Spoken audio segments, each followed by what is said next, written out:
game. If they ever saw a character do well in their personal matches, they would say that champion was over.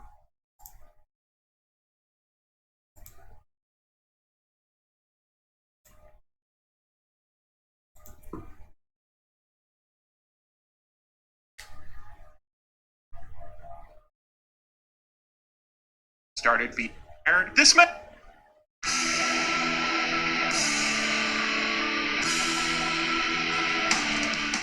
previously served in the U.S. Navy. This meant lots of people took the opportunity. The statistics of notable as a player for a couple of different reasons, but namely, he was an incredibly good theory crafter. Many of League's players at the time were a little bit too quick to judge champions in-game. If they ever saw a character do well in their personal matches, they would say that champion was overpowered, but if they saw someone do horribly with them, they would say the champ was garbage. Saint was interesting in that he wasn't so results-oriented, but rather he would actually look up the statistics of each character's damage and mana cost of every ability at each individual level and form opinions based on theoretic jungle clear times and DPS. This led to him advocating for a number of characters who nobody else believed in. He would famously talk about the potential of newer champions like Shyvana, who was a jungler that nobody thought would ever see competitive play due to her lack of crowd control, but who Saint would constantly talk about how much potential she had due to her quick jungle clear time. Lots of people took the opportunity to make some pretty funny jokes about how much he liked her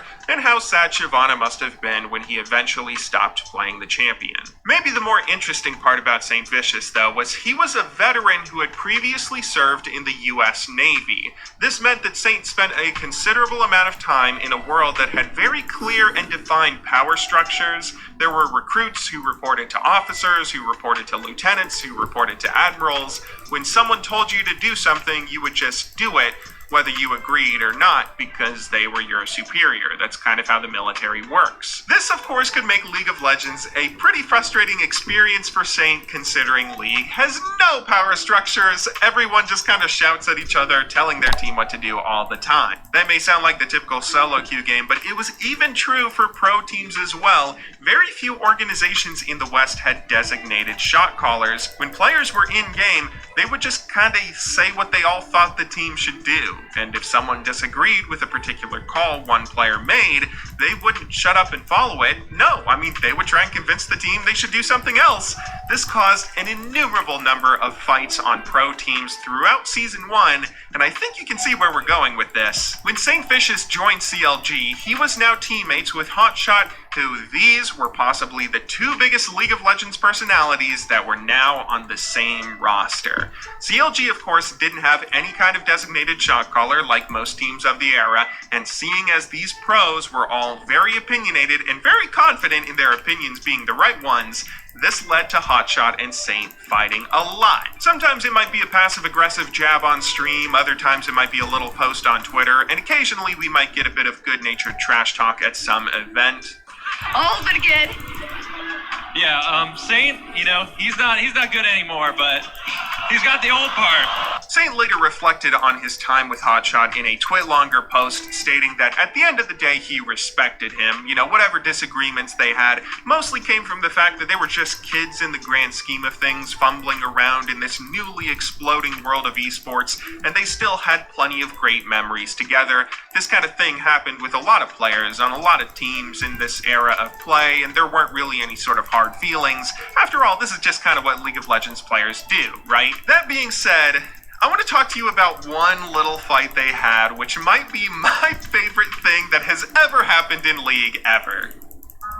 All that remains of this argument is a 26-second long YouTube video from a channel named Minecraft. Back in these early seasons, you didn't have the stream clipping functions that made it easy to highlight plays and share them around the internet like you do today. If you wanted to share a stream highlight with someone, you had to manually record the stream live, upload your video to YouTube, and then share the YouTube link. This was a hassle that not many people chose to do, but for those who did, they ended up preserving some of the most iconic moments in League's early seasons, and Minecraft was one of these channels. What is the team you're the most afraid of right now? ourselves messing up. The clip we're talking about here is simply titled Drop Shot GG, which you'll see why in a moment. The argument in question came when Hotshot was live streaming one of CLG's scrimmages as they were practicing against TSM. Now, we don't know exactly what it was that happened, but at some point during this game, something went wrong. It appears as though one of CLG's players made a call to engage, a call to do dragon, some sort of call that ended up going poorly. Hotshot believed that it was the right call, and whatever caused it to turn sour wasn't a problem with the initial decision itself. But Saint, on the other hand, believed the call was horrible. They fought about it for a bit, but eventually dropped it and moved on. A little later on in the game is where our clip begins. Welcome to a moment in history. Well, that wasn't me dropping it. That was Chauster saying it because it was the right call. It was the right call. I dropped it. I dropped it. I dropped it. Exactly. I dropped it. I dropped it. I dropped it. He was No, out I and he didn't. went back I in. dropped it. I fucking dropped it. You're a fucking idiot. I dropped it. I don't give a shit if you leave right now. I honestly don't give a shit because I dropped it. That's the thing. I dropped it. There is so much beauty in what is going on here. Firstly, we have CLG basically running it down mid and top lane. TSM, their opponents, must be thinking, what the hell is going on? They probably think that they're playing so well they're causing their rivals here to implode and get tilted. But no, I mean, this is just League players doing what they do, raging over the game. Hotshot is getting so frustrated you may notice he's a little zoomed in on his character. This is what happens when you hit the scroll wheel in League of Legends. You will zoom in on your champion, which is what Hotshot's doing on accident, putting himself at a disadvantage since he can't see the edges of his view that he's normally able to, and he's not getting the information he possibly could, but he's so frustrated he doesn't really seem to notice it. What's maybe even more interesting is the argument at hand, as Hotshot is emphatic that he dropped it, but of course every time he says that he dropped it, he is simultaneously picking it back up and then dropping it again with each comment. The argument is in a state of both being picked up and dropped at the same time. It's Schrodinger's League of Legends rage, but above all, we have the immaculate moment where teammates in an organized practice set are telling each other that they are bleeping idiots and they don't give a bleep if the other player rage quits in the middle of their set. This is just beautiful. Nothing in my mind so accurately represents what League of Legends is all about. This is what the game is. Not even the best players in the world can stop themselves from succumbing to the emotion that League brings out in us all. No matter who you are, League of Legends will get to you. In recent years, it's been revealed that a number of notable celebrities from the real world play League of Legends. I mean, we're talking Congress people, big name musicians, and NBA stars. All of them enjoy a bit of solo queue in their free time, and I guarantee you all of them are flamers who have called their teammates degenerates. I'm sure you're wondering what the outcome of this fight was, though, right? I mean, what exactly happened after Hotshot and Saint went at it with each other? Well, we don't exactly know what happened with the scrim itself, but I think it's safe to say that CLG probably lost this game to TSM. However, the team would still stay together for a while. Saint eventually left CLG to join Team Curse, but it wasn't because of this, at least not directly. He stayed with the team for another half year, and at the very next event they played in, CLG took first place. They swept TSM 2-0, and then swept Curse in the grand finals. So, what did we learn here? Flame your teammates. Thank you very much for watching my video, everybody. I appreciate you sticking with it until the very end. Today's video was a little bit goofy, but I hope you thought it was as fun and entertaining as I did. If you would like to see maybe a little bit more serious content, you can of course check out our Freak of Freaks documentary that came out about a week ago, which is a feature-length documentary I flew over to Korea to make. If you enjoy content like this, please feel free to subscribe if you aren't already. We got another big documentary coming out next week.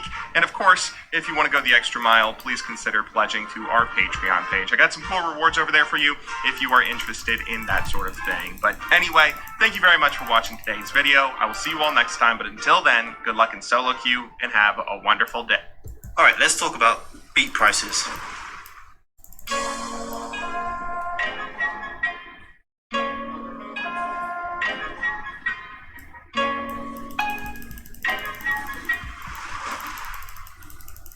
If you want to be more productive, get a notepad and write down everything you need to do during one day, and just tick them off as you go through. Like, I swear to God, it makes such a big difference. Like, even with the videos, like, I write down the title of the video, what I want to be included in the video, you know, like the B-roll, get yourself a pen and paper, and just write out, you know, a list of things that you want to do for the day, and trust me, it works. Fascinated by a snail.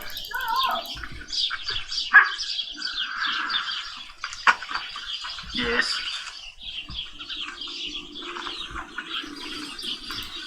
Just put it around inside.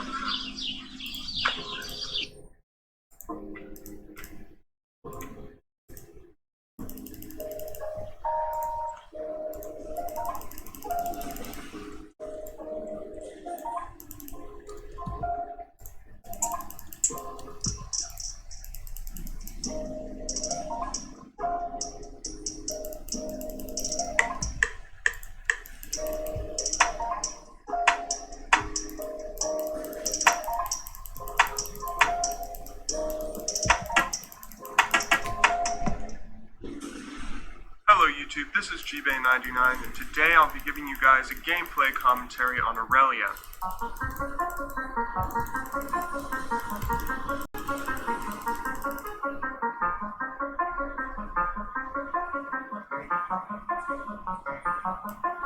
I've been playing League of Legends for going on 10 years now, and naturally I've unlocked a lot of stuff in this game. I own every single playable champion and have tried out nearly all of them, but for my money, there is one character here who stands above the rest in terms of having just an incredibly fun and enjoyable playstyle, and that of course is none other than Aurelia. Whether you want to talk about her Q ability being able to reset on kills, which gives her this really fun mobility as well as a ton of skill expression, or if you want to talk about the heals and the stun that she has, which allows her to turn around fights if her opponent ever makes a mistake, taking what should be an insta-death on something like a gank, but then suddenly swinging it around and getting a double kill for yourself. I mean, every part of this champion is just straight up fun. The 1v1 potential she has in particular is just such a joy to experience that most Aurelia players won't even care if they win or lose a match. If they've solo killed the enemy top laner, that counts as a win for them. My personal enjoyment for this character really knew no bounds for almost a full decade.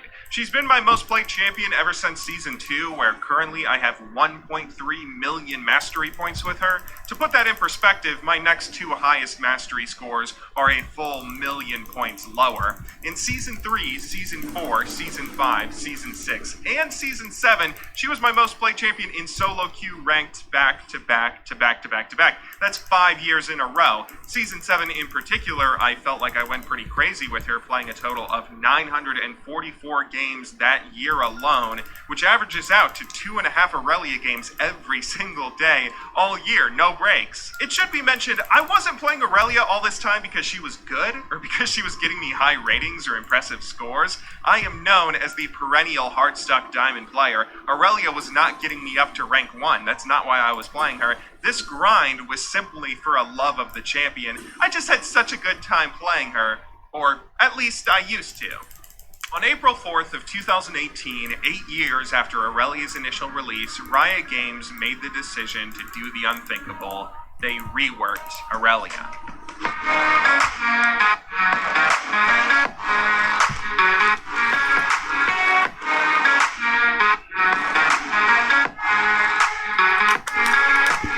Now, originally, most people were really excited for this champion update, myself included. At this point in Aurelia's life, she was starting to show her age. Her abilities were a bit clunky and outdated, so they really could use a touch-up, and initially things looked really promising. It's going to take some getting used to. This entire kit is going to take some getting used to.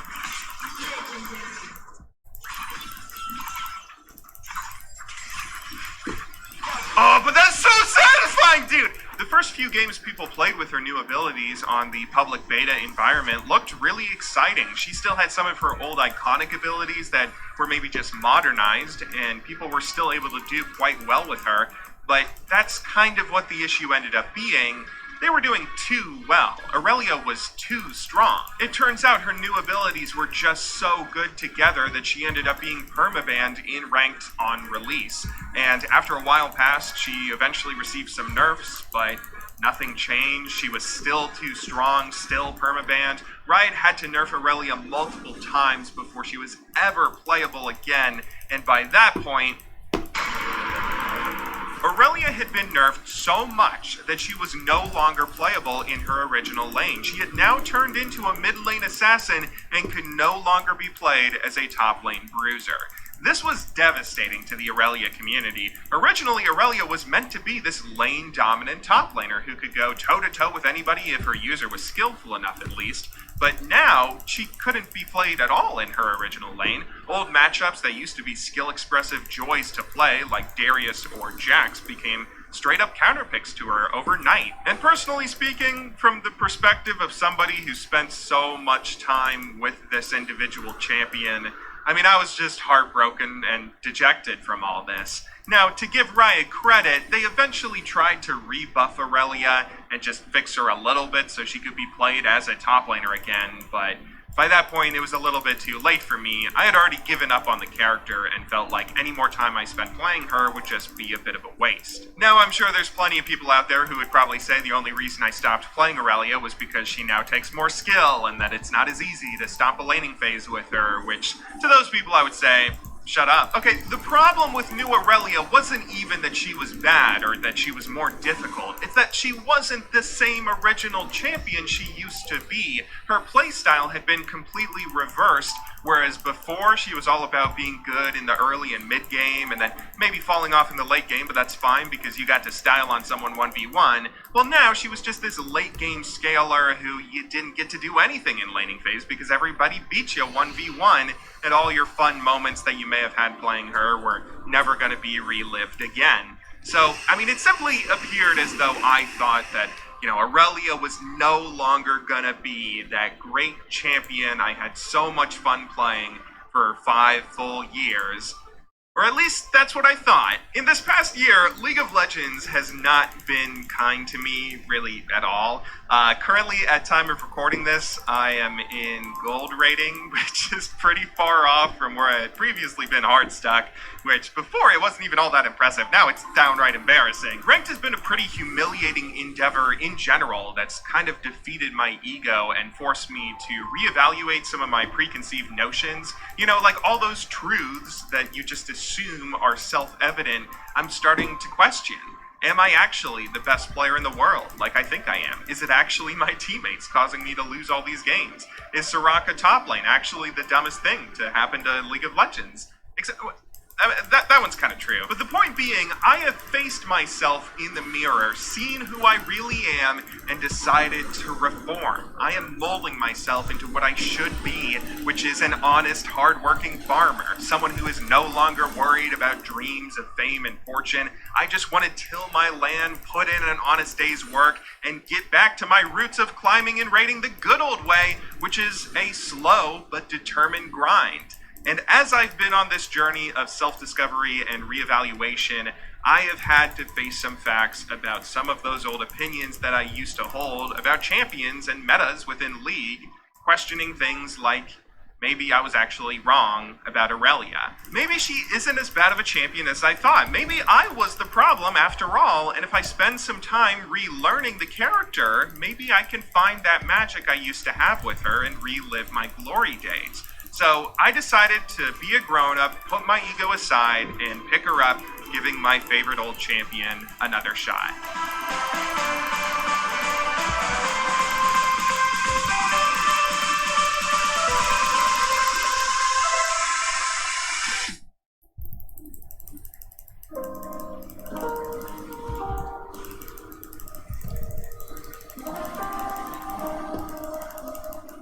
Okay, yeah, it didn't go well at all, but that didn't stop me. I believed now, and I think I can make her work if I keep at it.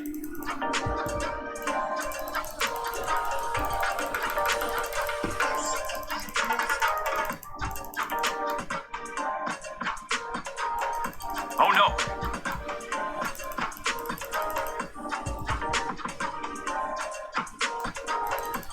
Okay, things weren't going super well, but believe it or not, this was still really motivating for me. You know, whenever you lose in a game and there's one of two different paths that you can go down, the first path is you can always just say, you're cheating, I quit, this game is dumb, and then give up, which obviously ends any hope of you having a fun experience right then and there. But there's always a second path you can take, which is what I found myself going down. A path where you go and say, I just lost, but let's go again. I want a rematch. Let's play some more so I can figure out why I lost. I can do better than that. Let me improve and give me another chance. That's where I was headed. I was slowly piecing together and remembering how I could make Aurelia work, and I had glimmers of hope that just kept on motivating me to queue up and queue up and queue up, but I couldn't quite finish the puzzle. I felt like I was so close, but I needed a little help. Now, I had gone the coaching route before and got other people to tutor me online and give me advice to help me improve as a League of Legends player, but that's something that just personally never really stuck for me. I felt like I needed something more, so feeling really lost and with nowhere else to turn, I knew what I had to do. So I got on a plane to South Korea in search of answers.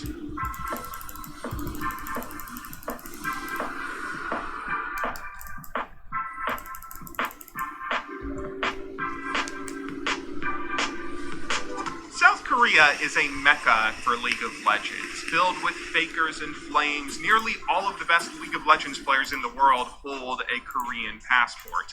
And while some of these great Korean players have left to go to other regions, chasing riches and glory, the best top laner in the world, the position that I play, is a player named Keen of the Afrika Freaks, who still resides in the country. Now, the timeline of this trip I was taking was a little bit unlucky because it worked out that the week I would be going to Korea would be the week that the coronavirus started spreading within the country, and just before the US government was about to hand down a travel warning advising citizens not to enter Korea unless it was absolutely necessary.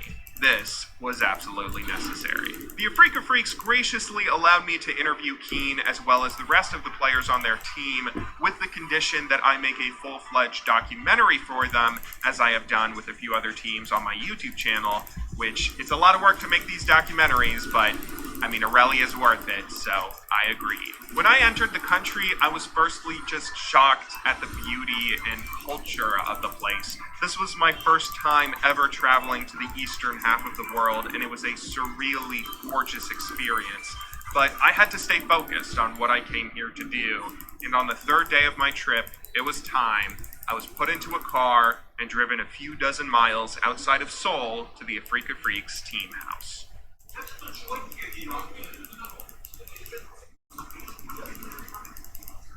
When I first walked in, I was nearly dumbfounded. Here they were, some of the best League of Legends players in the world. And I, a hard-stuck diamond pleb among them. Most of the players I had actually known from being a fan of the Afrika Freaks myself, but some of them were old veteran players that were pretty legendary within the esports scene that I was not entirely aware of until relatively recently before this trip. For example, did you know that I Love Uv, the former StarCraft pro and one of the 5 original Bonjois, the greatest Brood War players of all time, that I Love Uv is the head coach for Afrika. I mean, naturally, it was a really intimidating experience sitting down and talking with him one-on-one. If you aren't aware, Korea is not only famous for its highly skilled League of Legends players, but it's also well known as a unique atmosphere for PC gaming in general. Most of the youth of the country spend their days after work and school in PC cafes playing games, where most often the game of choice is naturally League of Legends. To make a League account on the Korean server, though, you have to link your national ID to your account. The equivalent of that in the United States would be needing to put in your social security number to create an NA account. It's a pretty serious system that's not exactly easy for a foreigner to play games in the country.